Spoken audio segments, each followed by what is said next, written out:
I'll get you started. Today we gathered here and to talk about and inform the community the work that we have been doing, organizing the Community and Muslim Coalition.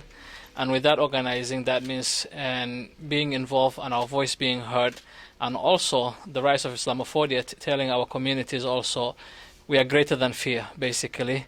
So just making sure that we stand for our rights, we continue to fight for it in the ballots and everywhere we can, and raising our concerns, state or capital-wise.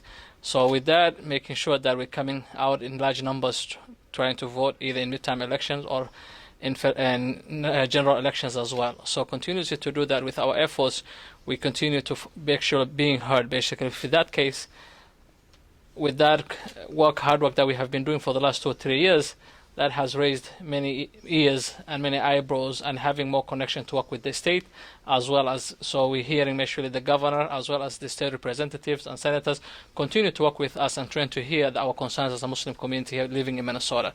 And specifically in Rochester, out of that, we're able to receive this year 1.5 million to renovate and make sure that we make this place look nice and enough to create more jobs, and making sure that we invite the community of East Africans who live here, making sure they receive the services that they need as a community. So I'll let my brothers talk about. The community are very excited to have received this grant. We ended up being one of the lucky ones that were eligible for it. In the city of Rochester, we're the only ones that received the deed grant. We're, as a community, very excited.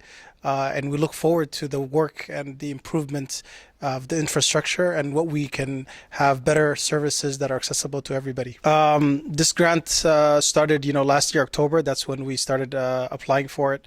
And basically, the hope of the grant is to really make sure that our community organizations, here in Rochester and this center improves their infrastructure. It improves their infrastructure.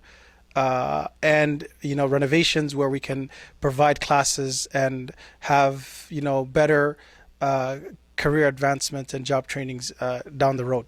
Yeah, let me emphasize a little bit in that area.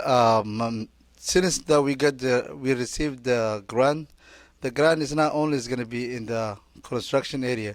As my brother says, we're gonna be ready for it. We're gonna prepare a classmate. We're gonna prepare a place that to bring everybody to do the training and everything that we need to job training, because a lot of people, they kind of a lack of getting information about even if they're looking for a job. So in order to have that, we're supposed to invest in this place, reconstruct it, remodeling, create a space that those people can come. We're gonna make them ready. Also, we're gonna call them for all the job fairs so they can come and give us all the details, whatever they need.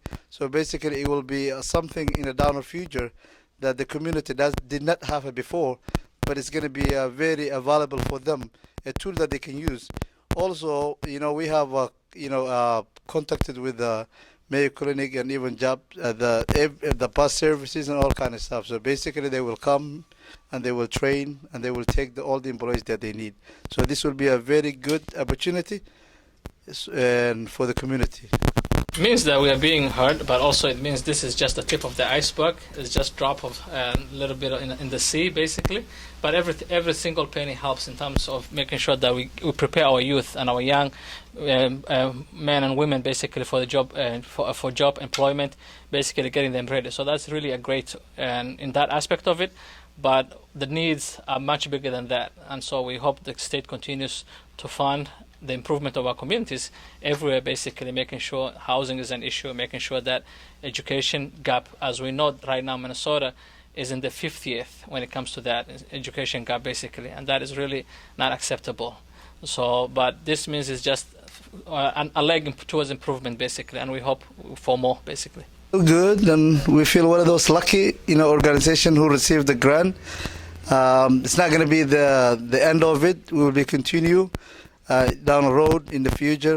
This is going to be very, very good to find a place that it's going to be a hub for the job surgeon and all kind of training in the community. So in the future, he will be very happy. We feel very good about it. We were happy to have been one of the lucky ones to receive this grant, and honestly, we're very optimistic about what the future holds for many of the community organizations and our community here at large in Rochester. As you know, the immigrant community in the city of Rochester work towards the local economy. They're employed here, and we just want to make sure that we continue to participate in the economic development that's going on in Rochester, and it works for all of us in the city of Rochester. Developing with deed actually. So on the state of Minnesota, making sure that we develop guidelines on how to make sure that how do we create those jobs, and also how do we do the infrastructure and everything else. Basically, we'll work with experts and organizations that surrounding us, like my brother Said also as well, that we are building relationship with mayor who will be coming out to the mosque and creating also job fairs for us basically and informing what is going on. But also I think we're going to reach out to other organizations as well basically. So that's what it means basically. But it's an excitement, and so we hope for better future basically for our youth. And also to add to the job and market here in Rochester, many of our population here, the East Africans, 80% or 90% are younger than 30. So that means a huge job market basically, and huge labor force basically, that to be excited about Rochester as institutions such as Mayo Clinic or other huge institutions that are growing like UMR. So it means that, hey, that this is the market you should be looking at, and that's why we want to create also the skills and make sure that we improve also and give them the tools that they need. The wealth inequality in general, the economic inequality in the city of Rochester is humongous, and we're hoping that this is just a tip in the iceberg. As Salah said, we hope to continue to solve this problem, making sure that all of the families are able to build wealth and have prosperity among all the different families in Rochester. Wonderful time. Thank you. Somali Rochester Media.